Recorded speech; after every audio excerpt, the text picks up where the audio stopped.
ಎಲ್ಲರಿಗೂ ನಮಸ್ಕಾರ. ಇವತ್ತು ನಾವು ಗಾಯತ್ರಿ ಮಂತ್ರದ ಬಗ್ಗೆ ಮಾತಾಡೋಣ. ಆದರೆ ಸಾಮಾನ್ಯವಾಗಿ ಎಲ್ಲರಿಗೂ ತಿಳಿದಿರೋ ಒಂದೇ ರೂಪದ ಬಗ್ಗೆ ಅಲ್ಲ, ಬದಲಿಗೆ ಅದರ ಹಲವಾರು ವಿಶಿಷ್ಟ ಪ್ರಕಾರಗಳ ಬಗ್ಗೆ ಒಂದು ಆಳವಾದ ಚರ್ಚೆ ಮಾಡೋಣ. ಇದು ಒಂದು ರೀತಿ ಗಾಯತ್ರಿ ಮಂತ್ರದ ಒಂದು ಪ್ರಯಾಣದ ಹಾಗೆ. ನಮ್ಮ ಈ ವಿಶ್ಲೇಷಣೆಗೆ ಗಾಯತ್ರಿ ಚೈತನ್ಯ ಅನ್ನೋ ಮಾಹಿತಿ ಆಕಾರವಾಗಿದೆ. ಹೌದು, ಈ ಪ್ರಯಾಣ ಬಹಳ ಸ್ವಾರಸ್ಯಕರ. ಗಾಯತ್ರಿ ಚೈತನ್ಯವಲ್ಲಿ ಗಾಯತ್ರಿ ಮಂತ್ರದ 9 ಪ್ರಮುಖ ವಿಧಗಳನ್ನು ಹೆಸರಿಸಲಾಗಿದೆ. ಬ್ರಹ್ಮ ಗಾಯತ್ರಿ, ವಿಶ್ವಾಮಿತ್ರ ಗಾಯತ್ರಿ, ಪಂಚಾವಸಾನ ಗಾಯತ್ರಿ, ಹೀಗೆ ಹಲವು. ಇವತ್ತು ನಾವು ಇವುಗಳಲ್ಲಿ ಪ್ರತಿಯೊಂದರ ಹಿಂದಿನ ಉದ್ದೇಶ ಏನು, ಅವುಗಳ ರಚನೆಯಲ್ಲಿರೋ ಸೂಕ್ಷ್ಮ ವ್ಯತ್ಯಾಸಗಳೇನು ಅಂತ ವಿವರವಾಗಿ ನೋಡೋಣ. ಹಾಗಾದ್ರೆ ಈ ಪ್ರಯಾಣವನ್ನ ಅದರ ಮೂಲದಿಂದಲೇ ಶುರು ಮಾಡೋಣ. ಬ್ರಹ್ಮ ಗಾಯತ್ರಿ ಹೆಸರೇ ಹೇಳೋ ಹಾಗೆ ಇದು ತುಂಬಾ ಆದಿರೂಪ ಇರಬೇಕು. ಸೃಷ್ಟಿಕರ್ತ ಬ್ರಹ್ಮನೇ ಜಪಿಸಿದ ಮಂತ್ರ ಅಂದ್ರೆ ಇದೇ ಮೂಲ ಗಾಯತ್ರಿ ಅಂತಾನಾ? ನಿಖರವಾಗಿ ಗಾಯತ್ರಿ ಚೈತನ್ಯದ ಪ್ರಕಾರ ಇದೇ ಮೂಲ ಸ್ವರೂಪ. ಸೃಷ್ಟಿ ಕಾರ್ಯದ ಆರಂಭದಲ್ಲಿ ಸ್ವತಃ ಬ್ರಹ್ಮದೇವನೇ ಇದನ್ನ ಜಪಿಸಿದ ಅಂತ ಒಂದು ನಂಬಿಕೆ ಇದೆ. ಇದರ ರಚನೆಯನ್ನ ಗಮನಿಸಿದ್ರೆ ತತ್ ಸವಿತುರ್ವರೇಣ್ಯಂ ಭರ್ಗೋದೇವಸ್ಯ ಧೀಮಹಿ ಧಿಯೋ ಯೋ ನಃ ಪ್ರಚೋದಯಾತ್ ಅಷ್ಟೇ. ಓ, ಅಂದ್ರೆ ಇದರಲ್ಲಿ ನಾವು ಸಾಮಾನ್ಯವಾಗಿ ಕೇಳೋ ಓಂಕಾರ ಇಲ್ವಾ? ಇಲ್ಲ, ಓಂಕಾರವೂ ಇಲ್ಲ, ಭೂರ್ಭುವಃ ಸ್ವಃ ಅನ್ನೋ ವ್ಯಾಹೃತಿಗಳು ಕೂಡ ಇಲ್ಲ. ಇದು ಏಕ್ದಂ ಶುದ್ಧ ಅವಿಮಿಶ್ರಿತ ರೂಪ. ಇದು ತುಂಬಾ ಕುತೂಹಲಕಾರಿ. ಓಂಕಾರ ಮತ್ತೆ ವ್ಯಾಹೃತಿಗಳೇ ಇಲ್ಲ ಅಂದ್ಮೇಲೆ ಇದರ ಉದ್ದೇಶ ಕೂಡ ಅಷ್ಟೇ ಶುದ್ಧವಾಗಿರ್ಬೇಕಲ್ವಾ? ಇದರ ಭಾವಾರ್ಥದ ಬಗ್ಗೆ ಗಾಯತ್ರಿ ಚೈತನ್ಯದಲ್ಲಿ ಏನ್ ಹೇಳಿದ್ದಾರೆ? ಹೌದು, ಇದರ ಉದ್ದೇಶ ಕೇವಲ ಆಧ್ಯಾತ್ಮಿಕ ತೇಜಸ್ಸು ಮತ್ತು ಪರಮಾನಂದ ಪ್ರಾಪ್ತಿ. ಅಂದ್ರೆ ಇಲ್ಲಿ ಲೌಕಿಕ ಅಪೇಕ್ಷೆಗಳಿಗೆ ಜಾಗನೇ ಇಲ್ಲ. ಇದರ 3 ಪಾದಗಳು ಕ್ರಮವಾಗಿ ಭಕ್ತಿ, ವೈರಾಗ್ಯ ಮತ್ತು ಧ್ಯಾನವನ್ನ ಪ್ರತಿನಿಧಿಸ್ತವೆ. ಭಕ್ತಿ, ವೈರಾಗ್ಯ ಮತ್ತು ಧ್ಯಾನ. ಹೌದು, ಇದು ಸಾಧಕನನ್ನ ನೇರವಾಗಿ ಅಧ್ಯಾತ್ಮಲೋಕದ ಉತ್ತುಂಗಕ್ಕೆ ಕರ್ಕೊಂಡು ಹೋಗೋ ದಿವ್ಯ ಮಂತ್ರ. ಹಾಗಾದ್ರೆ ಈ ಬ್ರಹ್ಮಗಾಯತ್ರಿ ಕೇವಲ ಆಧ್ಯಾತ್ಮಿಕ ತೇಜಸ್ಸಿಗೆ ಸೀಮಿತವಾದ್ರೆ ನಮ್ಮ ಥರದ ಸಂಸಾರಿಗಳು ಜಪಿಸೋ ಹೆಚ್ಚು ಪ್ರಚಲಿತದಲ್ಲಿರೋ ಮಂತ್ರ ಯಾವುದು? ಅಲ್ಲಿಗೆ ವಿಶ್ವಾಮಿತ್ರರ ಕೊಡುಗೆ ಬರುತ್ತೆ ಅಲ್ವಾ? ಖಂಡಿತ. ಇಲ್ಲಿಂದಲೇ ಗಾಯತ್ರಿ ಮಂತ್ರದ ಪ್ರಯಾಣ ಲೌಕಿಕ ಪ್ರಪಂಚಕ್ಕೆ ತೆರೆದುಕೊಳ್ಳೋದು. ವಿಶ್ವಾಮಿತ್ರ ಋಷಿಗಳು ತಮ್ಮ ತಪಸ್ಸಿನ ಫಲವಾಗಿ ಸಿದ್ಧಿಸಿಕೊಂಡ ಮಂತ್ರವೇ ನಾವಿವತ್ತು ಬಳಸೋ ವಿಶ್ವಾಮಿತ್ರ ಗಾಯತ್ರಿ. ಅದರ ರಚನೆ ಹೇಗೆ? ಮೊದಲು ಓಂಕಾರ, ಆಮೇಲೆ ಭೂರ್ಭುವಃ ಸ್ವಃ ಅನ್ನೋ ವ್ಯಾಹೃತಿಗಳು, ಆಮೇಲೆ ಮೂಲ ಗಾಯತ್ರಿ ಮಂತ್ರ. ಉಪನಯನ ಸಂಸ್ಕಾರದಲ್ಲಿ ಒಟ್ಟುವಿಗೆ ಇದೇ ಮಂತ್ರವನ್ನು ಉಪದೇಶ ಮಾಡೋದು. ಒಂದು ನಿಮಿಷ, ನಂಗಿಲ್ಲೊಂದು ಗೊಂದಲ ಇದೆ. ಮೂಲ ಮಂತ್ರ ಅಷ್ಟು ಶಕ್ತಿಶಾಲಿಯಾಗಿದ್ರೆ ವಿಶ್ವಾಮಿತ್ರರು ಯಾಕೆ ಅದಕ್ಕೆ ಓಂ ಮತ್ತೆ ಭೂರ್ಭುವಃ ಸ್ವಃ ಅನ್ನ ಸೇರ್ಸೋ ಅಗತ್ಯ ಬಂತು? ಮೂಲದಲ್ಲಿ ಏನಾದ್ರೂ ಕೊರತೆ ಇತ್ತಾ? ಅದ್ಭುತವಾದ ಪ್ರಶ್ನೆ. ನೋಡಿ, ಇದು ಕೊರತೆಯ ಪ್ರಶ್ನೆ ಅಲ್ಲವೇ ಅಲ್ಲ, ಇದು ಉದ್ದೇಶದ ವಿಸ್ತರಣೆ. ಉದ್ದೇಶದ ವಿಸ್ತರಣೆಯೇ? ಹೌದು. ಗಾಯತ್ರಿ ಚೈತನ್ಯ ಹೇಳೋ ಹಾಗೆ ವಿಶ್ವಾಮಿತ್ರರ ಉದ್ದೇಶ ಪಾರಲೌಕಿಕ ಫಲದ ಜೊತೆಗೆ ಸಾಂಸಾರಿಕ ಅಪೇಕ್ಷೆಗಳು ಈಡೇರ್ಲಿ ಅನ್ನೋದಾಗಿತ್ತು. ಅಗ್ನಿಪುರಾಣದಲ್ಲಿ ಒಂದು ಶ್ಲೋಕ ಇದೆ, ಸರ್ವ ಮಂತ್ರ ಪ್ರಯೋಗೇಶು ಪ್ರಣವಃ ಪ್ರಥಮಃ ಸ್ಮೃತಃ ಅಂತ. ಅಂದ್ರೆ ಎಲ್ಲಾ ಮಂತ್ರಗಳಿಗೂ ಮೊದಲು ಓಂಕಾರವನ್ನ ಉಚ್ಚರಿಸಬೇಕು ಅಂತ. ಇದರಿಂದ ಭೋಗ ಮತ್ತು ಮೋಕ್ಷ ಎರಡೂ ಸಿಗುತ್ತೆ. ಜೀವನದ ಜೊತೆಗೆ ಆಧ್ಯಾತ್ಮವನ್ನ ಬೆಳೆಸ್ಕೊಂಡು ಹೋಗುವ ಒಂದು ಅದ್ಭುತ ವ್ಯವಸ್ಥೆ ಇದು. ಈ ಮಂತ್ರವನ್ನ ಜಪಿಸೋಕೆ ಏನಾದ್ರೂ ನಿರ್ದಿಷ್ಟ ಸಮಯ ಇದೆಯಾ? ಗಾಯತ್ರಿ ಚೈತನ್ಯದಲ್ಲಿ ಒಂದು ಆಸಕ್ತಿದಾಯಕ ಅಂಶವನ್ನ ಪ್ರಸ್ತಾಪಿಸಿದ್ದಾರೆ. ವಿಶ್ವಾಮಿತ್ರ ಗಾಯತ್ರಿ ಮಂತ್ರವನ್ನ ಕೇವಲ ಸಂಧ್ಯಾ ಸಮಯದಲ್ಲಿ ಮಾತ್ರ ಜಪಿಸ್ಬೇಕು ಅಂತ. ಹಾಗಾದ್ರೆ ಬೇರೆ ಸಮಯದಲ್ಲಿ? ಬೇರೆ ಸಮಯದಲ್ಲಿ ಶುದ್ಧರೂಪವಾದ ಬ್ರಹ್ಮಗಾಯತ್ರಿ ಮಂತ್ರವನ್ನೇ ಜಪಿಸೋದು ಸರಿ ಅನ್ನೋ ಅಭಿಪ್ರಾಯ ಇದೆ. ಸರಿ, ಈಗ ನಮಗೆ ಮಂತ್ರದ ರೂಪ, ಉದ್ದೇಶ ತಿಳಿತು. ಆದ್ರೆ ಅದನ್ನ ಉಚ್ಚರಿಸೋ ವಿಧಾನದ ಬಗ್ಗೆನೂ ನಿಯಮಗಳಿರ್ಬೇಕಲ್ವಾ? ಇದು ನಮ್ಮನ್ನ ಪಂಚಾವಸಾನ ಗಾಯತ್ರಿ ಅನ್ನೋ ಪ್ರಕಾರಕ್ಕೆ ಕರ್ಕೊಂಡು ಬರುತ್ತೆ ಅನ್ಸುತ್ತೆ. ಪಂಚಾವಸಾನ ಅಂದ್ರೆ 5 ನಿಲುಗಡೆಗಳು. ಹೌದು. ಇದು ಮಂತ್ರ ಜಪದ ಶಿಸ್ತಿಗೆ ಸಂಬಂಧಿಸಿದ್ದು. ಪಂಚಾವಸಾನ ಗಾಯತ್ರಿ ಅಂದ್ರೆ ವಿಶ್ವಾಮಿತ್ರ ಗಾಯತ್ರಿ ಮಂತ್ರವನ್ನೇ 5 ಭಾಗಗಳಾಗಿ ವಿಂಗಡಿಸಿ ನಿಲ್ಲಿಸಿ ಹೇಳೋದು. ಅದೇಗೆ ಮೊದಲನೆಯದು ಓಂ ಅಂತ ಹೇಳಿ ಒಂದು ವಿರಾಮ. ಎರಡನೆಯದು ಭೂರ್ಭುವಃ ಸ್ವಃ, ಇಲ್ಲಿ ಮತ್ತೊಂದು ವಿರಾಮ. ಮೂರನೆಯದು ತತ್ಸವಿತುರ್ ವರೇಣ್ಯಂ, ಇಲ್ಲೂ ಒಂದು ವಿರಾಮ. ನಾಲ್ಕನೆಯದು ಭರ್ಗೋದೇವಸ್ಯ ಧೀಮಹಿ, ಇಲ್ಲೂ ಒಂದು ನಿಲುಗಡೆ. ಕೊನೆಗೆ ಧಿಯೋ ಯೋ ನಃ ಪ್ರಚೋದಯಾತ್ ಅಂತ ಪೂರ್ಣಗೊಳಿಸೋದು. ಮಂತ್ರದ ಮಧ್ಯೆ ಹೀಗೆ ನಿಲ್ಸೋದಕ್ಕೆ ಯತಿ ಅಂತ ಕರೀತಾರೆ ಅಲ್ವಾ? ಹೌದು. ಈ ಯತಿ ಅಥವಾ ವಿರಾಮ ಇಲ್ಲದೆ ಉಚ್ಚರಿಸಿದ್ರೆ ಬ್ರಹ್ಮಹತ್ಯಾ ದೋಷ ತಟ್ಟುತ್ತೆ ಅಂತ ಶಾಸ್ತ್ರಗಳಲ್ಲಿ ಹೇಳಿದ್ದಾರೆ. ಹಾಗಾದ್ರೆ ಈ ಯತಿ ಅನ್ನೋದು ಕೇವಲ ಉಸಿರು ತಗೊಳ್ಳೋ ಜಾಗ ಅಲ್ಲ ಅಲ್ವಾ? ಖಂಡಿತ ಅಲ್ಲ.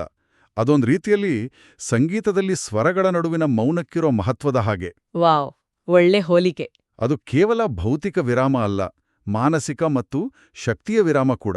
ಸಂಧ್ಯಾ ಭಾಷ್ಯವನ್ನು ಉಲ್ಲೇಖಿಸಿ ಗಾಯತ್ರಿ ಚೈತನ್ಯದಲ್ಲಿ ಈ ರೀತಿ 5 ಕಡೆ ನಿಲ್ಲಿಸಿ ಜಪಿಸಿದ್ರೆ ಪಂಚಮಹಾ ಪಾತಕಗಳು ನಾಶವಾಗ್ತವೆ ಅಂತ ವಿವರಿಸಿದ್ದಾರೆ. ಒಂದು ಮಂತ್ರವನ್ನ ಸರಿಯಾಗಿ ಹೇಳೋದ್ರಿಂದ ಪಂಚಮಹಾಪಾತಕಗಳಂತಹ ಘೋರ ಪಾಪಗಳು ನಾಶ ಆಗುತ್ತೆ ಅನ್ನೋ ನಂಬಿಕೆ ಇದೆಯಲ್ಲ, ಇದು ಮಂತ್ರವಿಜ್ಞಾನದ ಶಕ್ತಿಯನ್ನ ತೋರಿಸುತ್ತೆ. ಆ 5 ಮಹಾಪಾಪಗಳು ಯಾವುವು? ಬ್ರಹ್ಮಹತ್ಯೆ, ಸುರಾಪಾನ, ಸ್ವರ್ಣಸ್ಥೇಯ ಅಂದ್ರೆ ಚಿನ್ನ ಕದಿಯೋದು.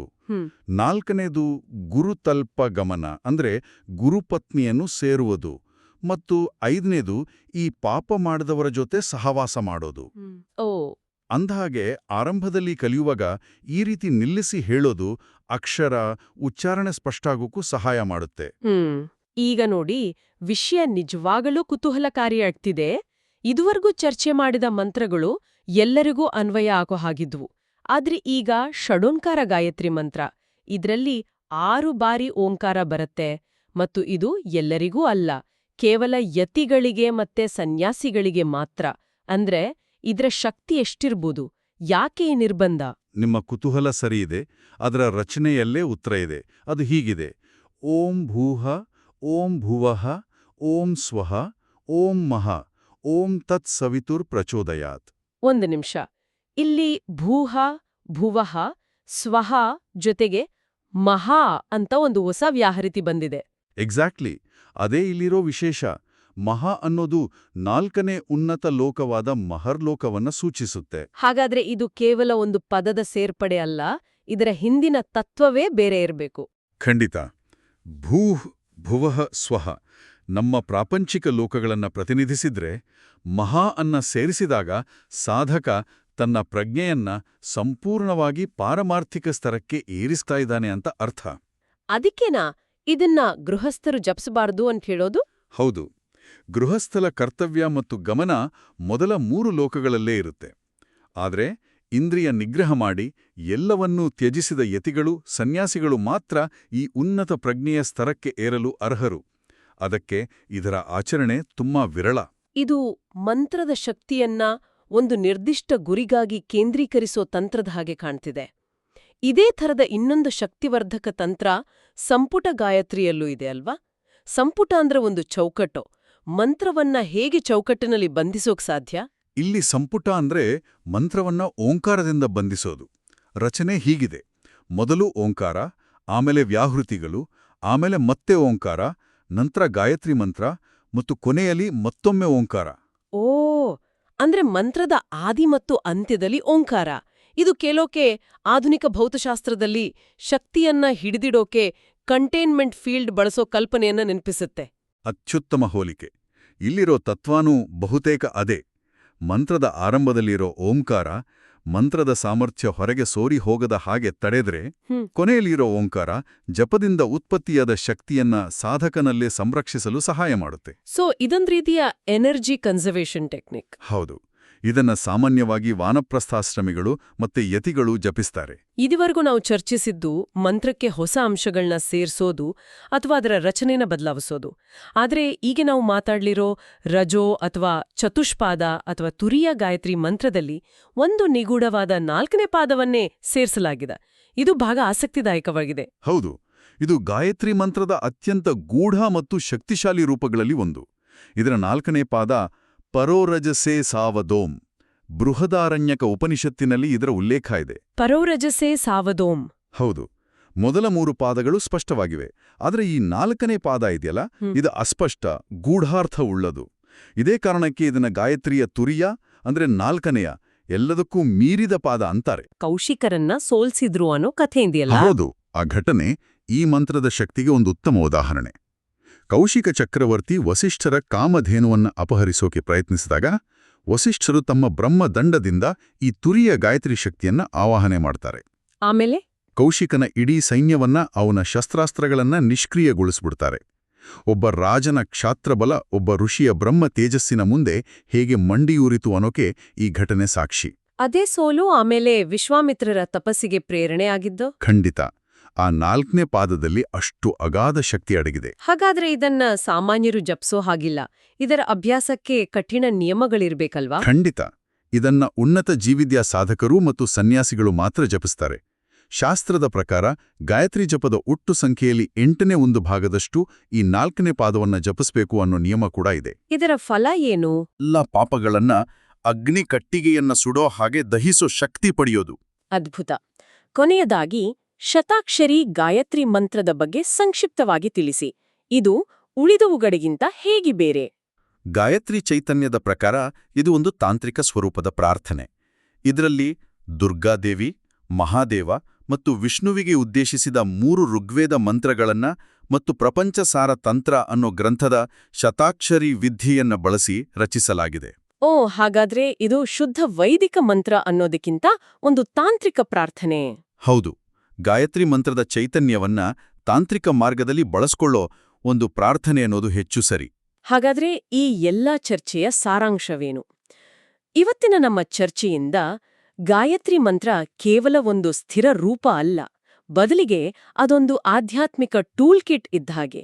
ಬ್ರಹ್ಮಚರ್ಯ, ಗೃಹಸ್ಥ, ವಾನಪ್ರಸ್ಥ ಹೀಗೆ ಜೀವನದ ಪ್ರತಿಯೊಂದು ಹಂತಕ್ಕೂ ಪ್ರತಿಯೊಂದು ಗುರಿಗೂ ಹೊಂದುವಂತೆ ಬೇರೆ ಬೇರೆ ಟೂಲ್ಗಳನ್ನ ನಮ್ಮ ಋಷಿಗಳು ಕೊಟ್ಟಿದ್ದಾರೆ. ಹೌದು. ಲೌಕಿಕ ಯೋಗಕ್ಷೇಮದಿಂದ ಹಿಡಿದು ಪರಮೋಚ್ಚ ಮೋಕ್ಷದವರೆಗೆ ಪ್ರತಿಯೊಂದು ಉದ್ದೇಶಕ್ಕೂ ಒಂದು ವಿಶಿಷ್ಟ ಗಾಯತ್ರಿ ಮಂತ್ರ ಇದೆ.